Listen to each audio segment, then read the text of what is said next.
Gazeti la Kizayuni lasema Iran ilikuwa na kauli ya mwisho katika vita vya sasa. Gazeti la Kiebrania huko Israeli limekiri kwamba nguvu ya Iran imethibitisha katika majibu yake ya hivi karibuni ya makombora dhidi ya utawala wa Israeli. Gazeti la Kiebrania la Yedoth limekiri kwamba Iran ilikuwa na uamuzi wa mwisho wa kuonyesha nguvu yake katika kuunda mlinganyo mpya wa nguvu kikanda.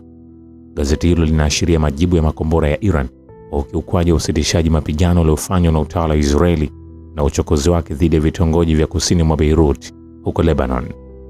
Wakati huo huo, kituo cha runinga cha kanali ya 15 cha utawala wa Israeli kimeongezeka katika ripoti hiyo kwamba duru ya sasa ya mapigano na Iran imemalizika kwa pigo chungu kwa sera ya kujikinga Israeli. Katika ripoti yake, kituo cha television cha kanali ya 12 ya Israeli kimeashiria mashambulizi ya makombora ya Iran katika maeneo yanayokaliwa kwa mabavu ya Palestina kujibu uchokozi wa Israeli katika vitongoji vya kusini mwa Beirut na kukiri kwamba Iran imeweza kuunganisha tena pande zote za mukawama katika medani za vita. Gazeti la Kizayuni la Israeli pia limesisitiza kwenye ripoti yake kwamba Jamhuri ya Kiislamu ya Iran imeanzisha mlingano unaotia wasiwasi kwa kutangaza kwamba shambulio lolote dhidi ya Beirut litajibiwa kwa kipigo cha makombora dhidi ya Israeli. Chanzo cha kijeshi kilichonukuliwa na shirika la habari la Tasnim kimesema Iran ilitumia mseto wa makombora ya Emad, Kadri F na kizazi kipya cha Khaibar Shekan katika mashambulizi yake ya Jumapili na Jumatatu dhidi ya Israeli. Jeshi la Walinzi wa Mapinduzi ya Kiislamu limesema operesheni zote dhidi ya Israeli zimetekelezwa kwa mafanikio makubwa. Ni ujumbe gani umetolewa na vita vipya na vya muda mfupi kati ya Iran na Israeli? Hatimaye duru mpya ya vita kati ya utawala wa Kizayuni na Iran ilianza Jumapili kufuatia utawala huo kuishambulia Lebanon mara kwa mara, na ingawa ilikuwa fupi lakini ilikuwa na ujumbe muhimu. Ujumbe wa kwanza vita hivyo vipya na vya muda mfupi ni kwamba utawala wa Kizayuni unaendelea kuwa na nafasi haribifu na ya kuvuruga mazungumzo kati ya Iran na Marekani. Utawala wa Kizayuni ambao ni kikwazo kikubwa kwa makubaliano yoyote kati ya Iran na Marekani na kutaka kuendeleza vita dhidi ya Iran kwa mashambulizi ya mara kwa mara katika maeneo ya kusini mwa Lebanon na Beirut umeipelekea Iran kuanzisha vita hivyo kwa ajili ya kuitetea Hezbollah, na wakati huo huo kukabiliana na ukiukwaji vita wa mara kwa mara unaofanywa na utawala huo kasibu. Hii ni katika hali ambayo mazungumzo kati ya Iran na Marekani yanaendelea, na hata Rais wa Marekani Donald Trump amedai kuwa kuna uwezekano mkubwa wa makubaliano ya Tehran na Washington kukamilika katika siku zijazo. Ujumbe mwingine muhimu ni kwamba Jamhuri ya Kiislamu ya Iran ina azma thabiti na ya dhati ya kuwatetea washirika wake. Hezbollah Lebanon ni miongoni mwa washirika muhimu wa Jamhuri ya Kiislamu ya Iran, ambapo Tehran tayari ilitangaza uungaji mkono wake wa Hezbollah ilipoanzisha vita dhidi ya Israeli. Ujumbe mwingine muhimu unahusiana na umoja wa medani ya vita katika muhimili wa upinzani, kinyume na madai ya utawala wa Kizayuni. Si tu kwamba muhimili wa mukawama katika eneo hili haujatoweka wala kudhoofika, bali umoja wa wahusika wa mukawama umedhihirika zaidi kwa namna ambayo mara tu baada ya shambulio la makombora la Iran katika ardhi zinazokaliwa kwa mabavu, Yemen pia ilivurumisha makombora dhidi ya Wazayuni katika ardhi zinazokaliwa kwa mabavu. Kwa hiyo umoja wa medani na mshikamano wa wanachama wa mukawama pia umeongezeka. Ujumbe mwingine muhimu ni msimamo thabiti wa Iran katika kutetea umoja wa ardhi ya nchi za Kiarabu, huku ulimwengu wa Kiarabu ukiwa umenyamaza kimya mbele ya uvamizi na ukaliaji mabavu utawala wa Kizayuni wa ardhi za Waarabu. Utawala wa Kizayuni umeikalia kwa mabavu sehemu ya jiografia nchi hizo kufuatia mashambulizi yake ya mara kwa mara katika eneo la kusini mwa Lebanon, ambapo inasikitisha kuona kwamba nchi za Kiarabu zimekaa kimya na kutoonyesha kuguswa na swala la utawala gasibu wa Israeli kuendelea kupora na kukalia kwa mabavu ardhi za nchi za Kiarabu. Utawala wa Kizayuni katika siku za nyuma ulikalia kwa mabavu sehemu ya ardhi ya Syria na nchi za Kiarabu kutoguswa wala kuchukua hatua yoyote ya kukabiliana na uvamizi huo. Hivi sasa Jamhuri ya Kiislamu ya Iran imetoa jibu la kijeshi kwa uchokozi na jinai zinazofanywa na utawala wa Kizayuni wa Israeli unaoikalia kwa mabavu Lebanon. Ujumbe mwingine muhimu ni kwa Marekani. Kwa kuchukua hatua za kijeshi dhidi ya utawala wa Kizayuni, Jamhuri ya Kiislamu ya Iran imefikisha ujumbe kwa Marekani kwamba haiko tayari kuzisaliti pande za mukawama katika meza mazungumzo, na kwamba makubaliano yatafikiwa tu pale vita vitakapomalizika na kusimamishwa katika medani zote za vita. Kwa hatua hii, Jamhuri ya Kiislamu ya Iran sasa mpira upo katika uwanja wa Marekani kuona ikiwa itafanikisha mapatano na Tehran au itaendelea kuyakwamisha kwa kutoa matakwa ya kupindukia na yasiyotekelezeka kimantiki.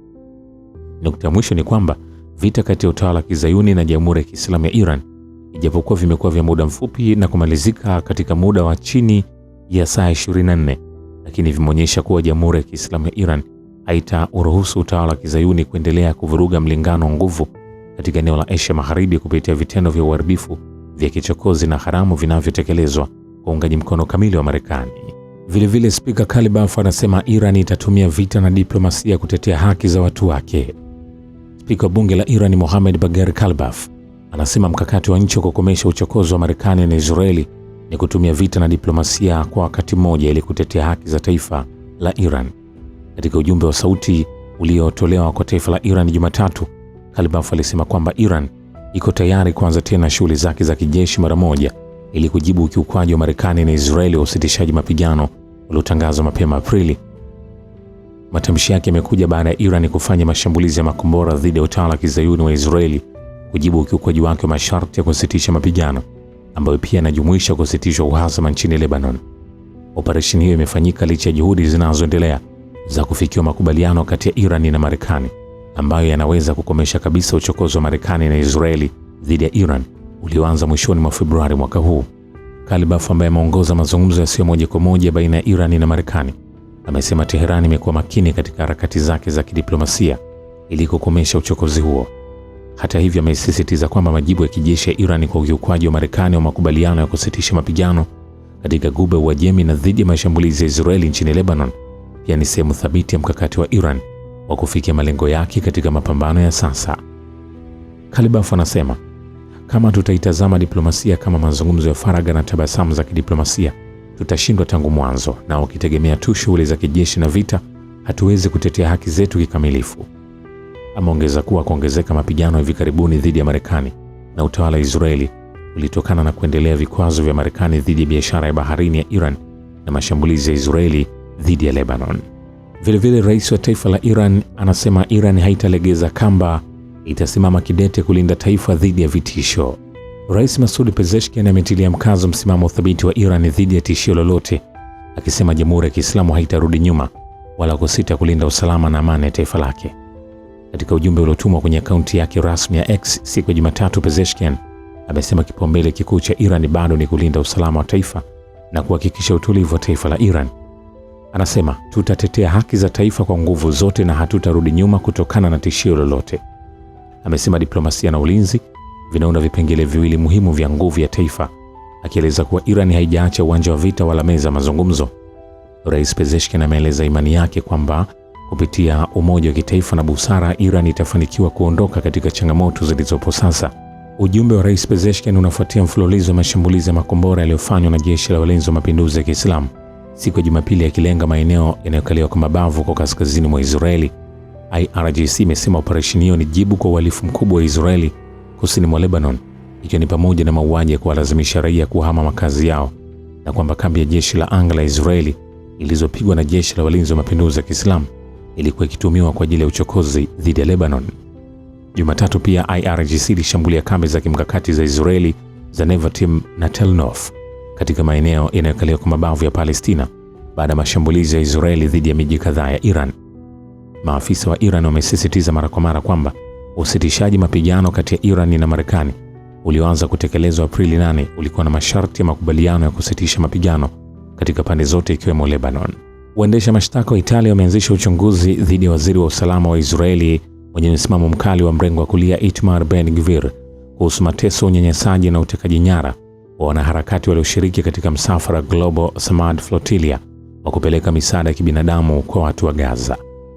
Ripoti zinasema iwapo waendesha mashtaka watahitimisha kuwa kuna sababu za kutosha za kumfungulia mashtaka, watatoa ombi rasmi la kuanzishwa kesi dhidi yake. Nini hasa ambacho kitaendelea? Ni kuambia hivi, hatujamaliza. Shukran kwa Baba wa Kivita. Mimi ni The Rich Voice.